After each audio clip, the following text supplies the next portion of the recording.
যদি আপনি জানেন যে কেউ আপনার ক্ষতি করার চেষ্টা করতেছে, আপনাকে শারীরিকভাবে মানসিকভাবে আঘাত করার চেষ্টা করতেছে, সে আপনাকে আঘাত করবে, সুযোগ পেলে সে আপনার উপরে চড়াও হবে, যদি আপনি জানেন সে আপনার শত্রুতামি করতেছে, তাহলে বিশ্বনবী সাল্লাল্লাহু আলাইহি ওয়াসাল্লামের এই শেখানো দোয়াটা আপনি পরে ঘর থেকে বের হবেন।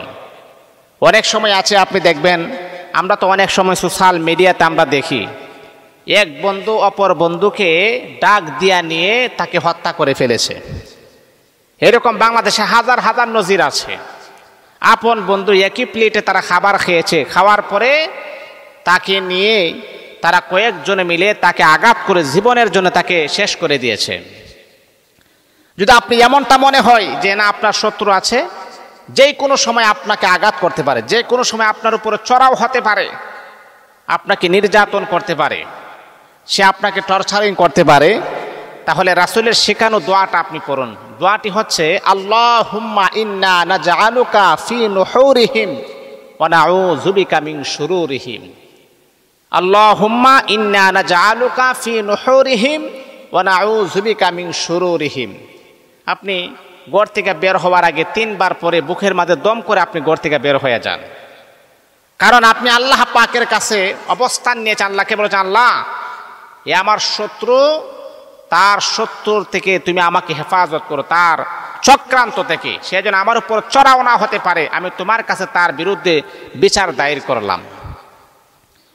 সম্মানিত হাজিরিন, রাসূলের শেখানো দোয়াটা পর আপনি ঘর থেকে বের হয়ে যাবেন, শত্রু আপনাকে কখনো ক্ষতি করতে পারবে না। আল্লাহ পাক রব্বুল আলামিন আপনার জিম্মাদারি গ্রহণ করে নেবেন। আমার আল্লাহ আপনাকে বড় বড় চক্রান্ত থেকে, বড় বড় আপনার উপরে চড়াও হতে পারে এরকম চক্রান্ত থেকে আমার আল্লাহ আপনাকে কুদরতিভাবে হেফাজত করবেন।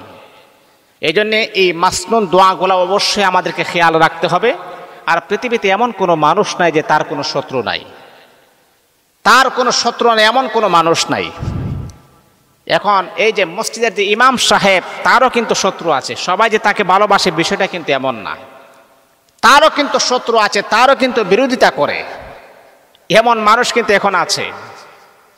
ইমাম সাহেব ভালো চলতেছে, ভালো খাইতেছে, ভালো পড়তেছে, ভালো অবস্থানে আছে, আরেকজন মুসল্লিদের সহ্য হচ্ছে না। এই জন্যে এই দোয়াটা অবশ্যই আমাদের জীবন সাথে একটা ফিট করা দরকার। আল্লাহুম্মা ইন্না নাজআলুকা ফি নুহুরিহিম ওয়া নাউযু বিকা মিন শুরুরিহিম। এই দোয়াগুলো অবশ্যই আমাদেরকে পড়া দরকার। আমাদের নবীর যেহেতু শত্রুর কোনো অভাব ছিল না, নবীর যেহেতু শত্রু ছিল, তাহলে আমরা তো নবীর জুতার দোলার সমানও আমরা না, তাহলে তো আমাদের শত্রু থাকারই কথা।